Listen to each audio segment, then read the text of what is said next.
गांव की जिठानी। शांति अपने दो बेटों अर्नव और आरुष के साथ शांति से जीवन बिता रही थी। लेकिन शांति के पति सोहन से उसकी कभी कभार थोड़ी अनबन हो जाती थी। एक दिन शांति रोज की तरह सुबह का खाना बना रही थी, तभी दरवाजे की घंटी बजी। घंटी की आवाज सुनकर वो दरवाजे की ओर जाते हुए कहती है, अरे आती हूँ, कौन है? सब्र करो। शांति दरवाजा खोलती है तो देखती है कि उसके जेठ मोहनदास सामने खड़े होते हैं। वो सक पकाकर अपना घूंघट करती है और पैर छूकर कहती है, आइए आइए जेठ जी। कैसी हो शांति? जी मैं तो बिल्कुल ठीक हूँ, सब आपकी मेहरबानी है भाई साहब। शांति और मोहनदास की बातें सुनकर शांति का पति सोहन और उसके दोनों बेटे बाहर आ जाते हैं। अरे भैया राम राम, कैसे हो आप? राम राम भाई। अरे शांति, ऐसे खड़ी खड़ी क्या देख रही हो? चाय कॉफी कुछ लेकर आओ, भैया आए हैं। शांति तेजी से रसोई की ओर आगे बढ़ती हुए कहती है, अरे मेरी माँ, गेट खोलने के चक्कर में मेरे तो चावल ही जल गए। वो दौड़ी दौड़ी रसोई में जाती है और देखती है कि सारे चावल जल गए हैं। वो दोबारा चावल बनाने में लग जाती है। इतने में सोहन आवाज लगाता है, अरे शांति, तुम्हारे चावल का रोना खत्म हो गया हो तो चाय ले आओ। जी लाती हूँ अभी। शांति जल्दी जल्दी चाय बनाती है और मोहनदास को चाय देती है। सब एक दूसरे की खैर खबर पूछते हुए चाय पीते हैं। चाय खत्म होती ही मोहनदास शांति की ओर देखते हुए मजाक में कहते हैं, शांति, अब तुम्हारी चाय में दम नहीं रहा, अब हमें चाय बनाने वाली बदलनी पड़ेगी। ये कैसे मुमकिन होगा जेठ जी? घर और बाहर का सारा काम मुझे ही करना पड़ता है और कभी कभी जल्दी जल्दी के चक्कर में काम बिगड़ जाते हैं, जैसे आज चावल जल गए। अरे इसी का तो हल लेकर आया हूँ। मैंने रिश्ता देखा है अर्नव और आरुष के लिए। दोनों लड़कियाँ बहुत सुंदर और सुशील हैं। अगर आप दोनों इजाज़त दें तो बात करूँ आगे।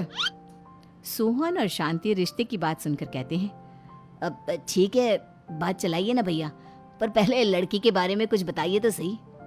हाँ हाँ भाई साहब, लड़की कैसी है, परिवार कैसा है, कहाँ के रहने वाले हैं? देखो, परिवार तो बहुत अच्छा है, पर वे दोनों लोग बहुत गरीब हैं। दहेज में कुछ मिलेगा नहीं। अरे हमें दहेज में कुछ चाहिए भी नहीं, बस लड़की संस्कारी होनी चाहिए।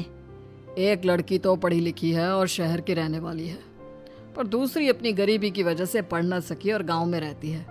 लेकिन दोनों है बहुत खूबसूरत। अगर तुम सबको देखते ही पसंद ना आ जाए तो मेरा नाम बदल देना। हाँ, पर तो हम आके मूंद कर भरोसा कर सकते हैं भैया। आप आगे बात चलाइए, हम शादी करने को तैयार हैं। कुछ ही दिन में अर्नव और आरुष की शादी हो जाती है। आरुष की शादी अनपढ़ लड़की मंजरी से हो जाती है, जो कि बहुत भोली भी होती है। और अर्नव की शादी पढ़ी लिखी लड़की तनुजा से हो जाती है, जो कि घमंडी और चालू होती है। एक दिन मंजरी घर के काम कर रही थी कि अचानक शांति उसे आवाज लगाती है, बड़ी बहू, ओ बड़ी बहू, मंजरी जल्दी यहाँ आओ। मंजरी जल्दी जल्दी शांति के पास जाती है। बेटा मेरे पैर दबा दे, बहुत दर्द हो रहा है। जी माँ जी, बस बर्तन धोकर आती हूँ। अरे बैठ यहाँ, मेरे पैर में बहुत तेज दर्द हो रहा है। बर्तन छोटी बहू धो लेगी। मंजरी शांति के पैर दबाने लगती है तो शांति तनुजा को आवाज लगाती है, छोटी बहू, ओ छोटी बहू। तनुजा थोड़ी देर से आराम से चलकर आती है। जी माँ जी, आपने बुलाया मुझे? आपको कोई काम था क्या? तू कुछ काम कर रही है या? शांति की बात काटते हुए तनुजा बोलती है, कुछ नहीं माँ, फोन पर अपने घर पर बात कर रही थी।